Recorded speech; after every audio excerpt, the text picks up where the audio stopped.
Hey guys, what's up? Okay, well, some of you have been asking me about bug out boats, which is what I'm building, almost what I have put together. I pretty much got all of the electronics, got almost everything I need to call it a true bug out boat. Now, cosmetically, it looks like crap, and I know a lot of you have been asking me about, hey, show us your boat, and I'm going to answer that for you right now. Are you crazy? I told you it's been gutted. I'm not going to show you a gutted boat. It's all cosmetic at this point. Now, what I will do, though, as I fix up a certain area of the boat, I'll show you that area before, and then I'll show you after. Okay, now that I will do, but no, I'm not going to take you on a tour of a gutted boat. You guys would be like, masters, how the hell do you live in that piece of shit?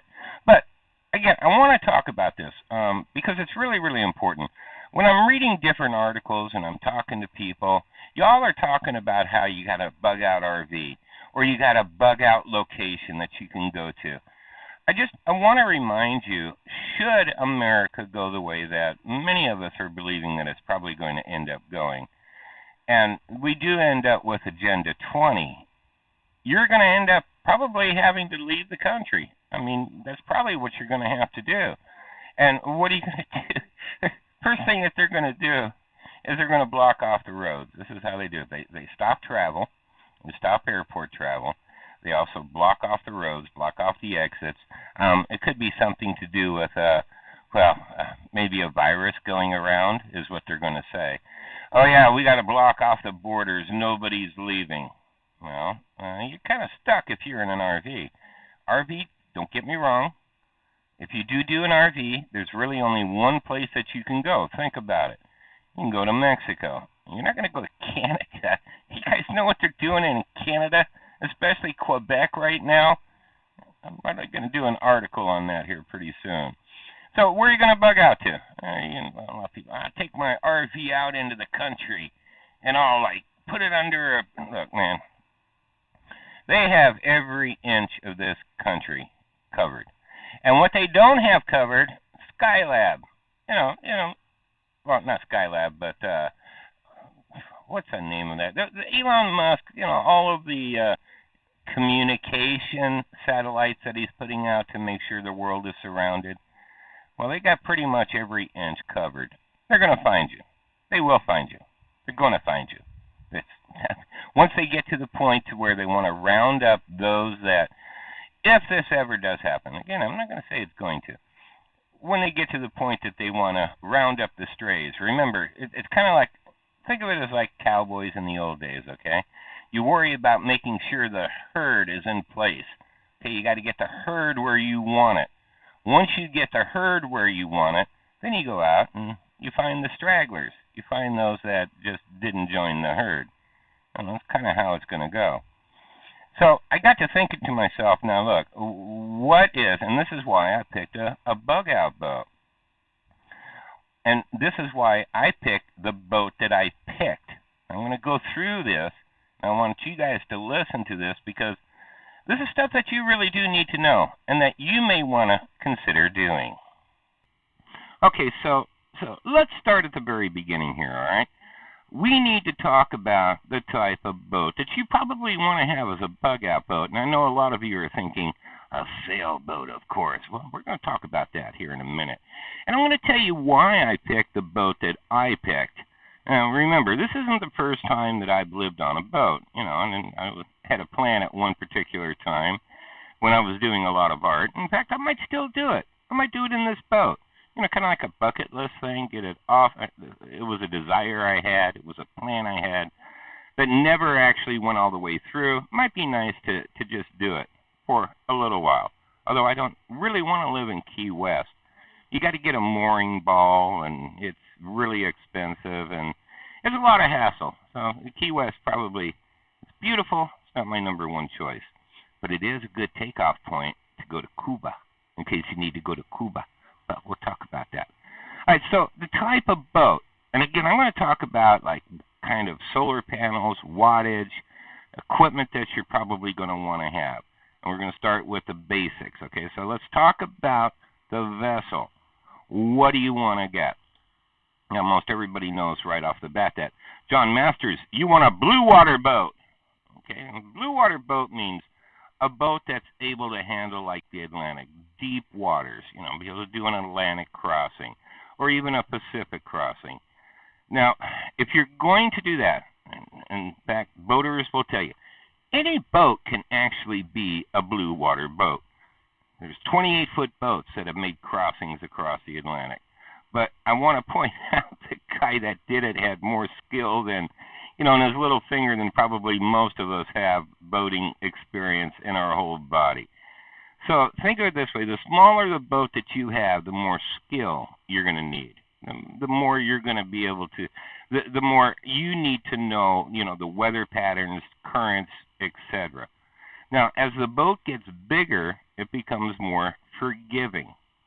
So, generally speaking, they say that a 30-foot boat is the bare minimum for a blue water boat. And again, depending upon the type. So, most blue water boats tend to be full keel. That means the keel starts at the beginning and ends at the end of the boat. Helps keep you on course. It also helps with the roll quite a bit. This trawler motor sailor that I have has a full-length keel on it. Although, again, it's gutted, so it bobs all over the place. But that's okay. I have a plan on how to get rid of that, and we're going to cover that in another video. So, 33 actually to 40 foot. I would say 33 at the bare minimum, which is the size of my boat. It's a 33-foot Nauticat, Nauticat, for anybody that wants to look it up. That's what I have. So basically, we have three pretty much classes of boats that you can take a look at. And again, 33 to 40 foot, I would say, is almost prime for a single individual.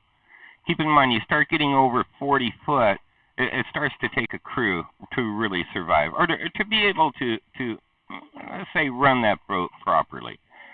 If you're a skillful sailor, you can do a 40-foot by yourself. You can get roller furlings. There's a lot that you can do. Point of the matter is, about 33 to 40 foot. You don't want too big. You come up on the radar quicker, as if you're not going to come up anyways.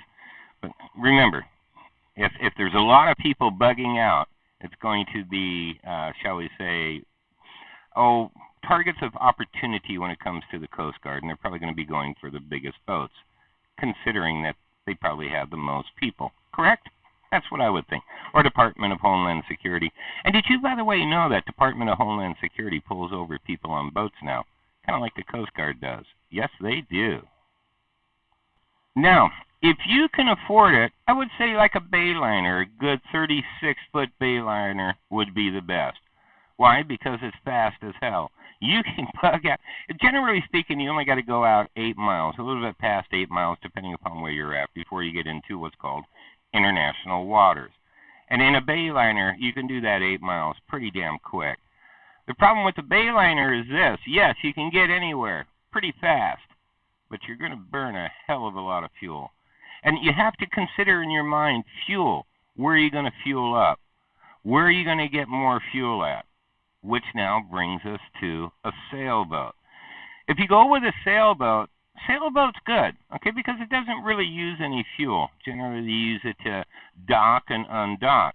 But there's only one problem with a sailboat. So let's say it's a day to bug out. We got 1 day to do it, and we got to get going. They're closing the net.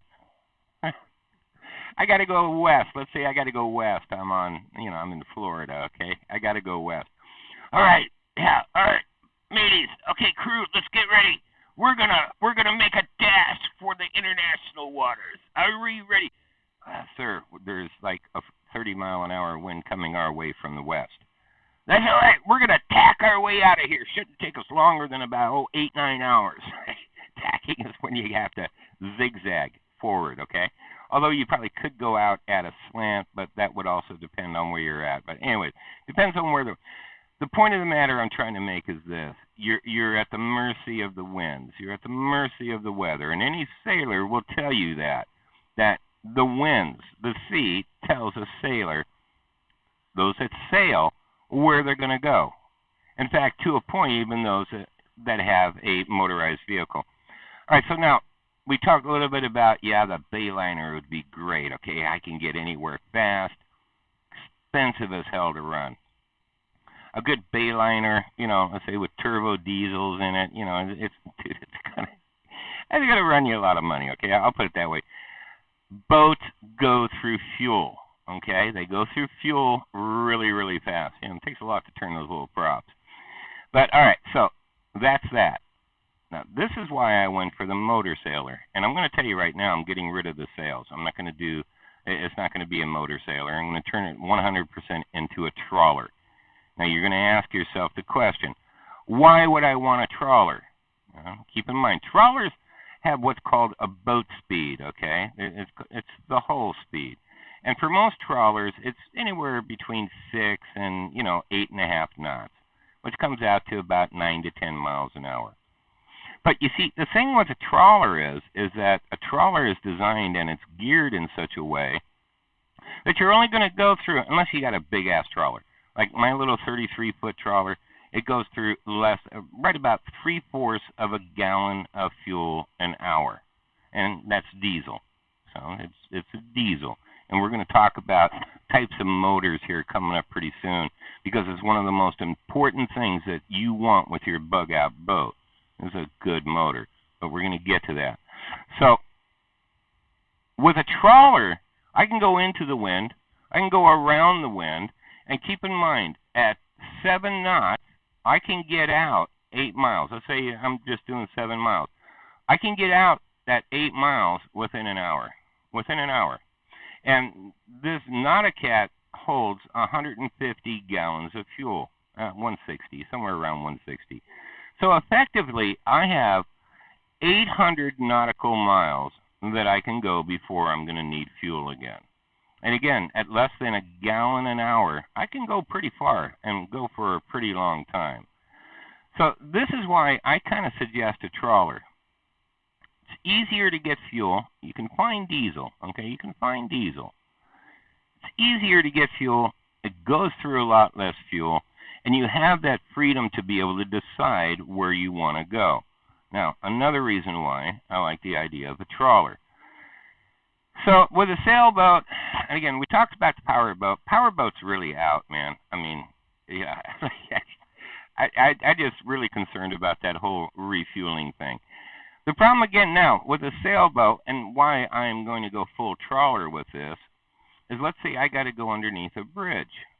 I'm limited in a sailboat where I can take that boat.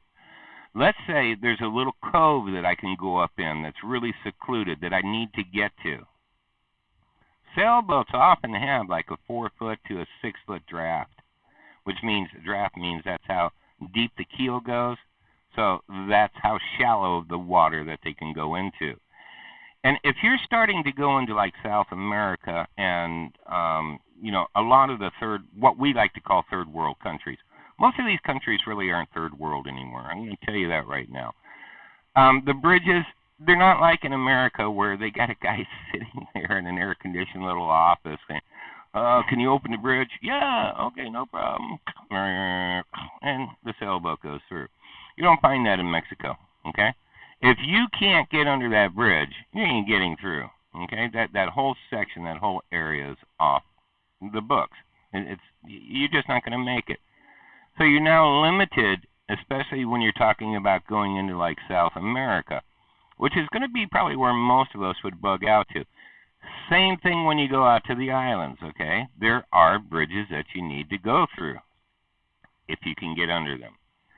So, like, for instance, my boat here, I've got a 12-foot ceiling, which means I can get under anything 12 feet in height as far as bridges go. So there's that extra versatility that you get.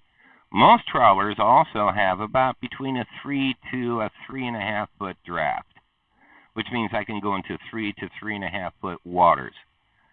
It makes it a little bit easier to hide if you need to hide. And the idea about having a bug-out boat or a bug-out RV or even a bug-out location is that you can stock it. So if I've got to leave my boat behind, like, I mean, let's say lawlessness starts to run rampant. Nobody's going to go board my boat and take my shit, including my boat. Now, the idea is I want this stuff that is within the boat, and I want to be around that boat, or I want to be very close to that boat at all times. Same thing if you were going to bug out an RV. You're not going to leave your RV sitting out in a parking lot for a long period of time with solar panels all on it and Doppler radar, and you're not going to do it, okay? It would be a target. So, okay, I want you guys to actually kind of think about this, okay, because they're not that expensive, relatively speaking, especially if you don't mind fixing them up. But do you see why I'm thinking trawler? Trawler can also, if you get an autopilot, you can run that thing 24 hours. I mean, you can get, you got to figure, okay, 8 knots, about 9 miles an hour. So if you go 24 hours, you can get close to 200 miles, okay, per day in a trawler. So think about that. That's a pretty good distance that you can go if, again, you're running it 24 hours a day. A diesel will run 24 hours without a problem. They're designed to run long periods of time. So that's why, I mean, again, you guys don't have to agree with me. Everybody has their own plan that they're comfortable with. I'm just trying to talk to you guys about some options. But this is why I picked the boat that I have. Also, too, it's 33 foot, almost 30 foot of its movable space. It's covered. I mean, that's incredible. Also, I've got a pilot house, which means that I'm covered, when I'm going down the road. I had a boat with a cockpit and no bimini. I really, really wanted a bimini. Trust me. You go out after 12 hours of boating, sitting in a cockpit with the sun beating on you, you really start thinking about that shade. That was another reason I bought this Nautic Cat. But anyways, that's what I think. This is why I picked the vehicle that I did, or why I picked the boat that I did.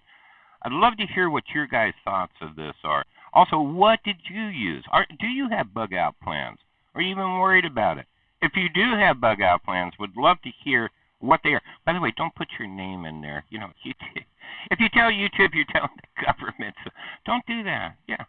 Just put down some ideas that you guys think. Let me know what you think. Till next video.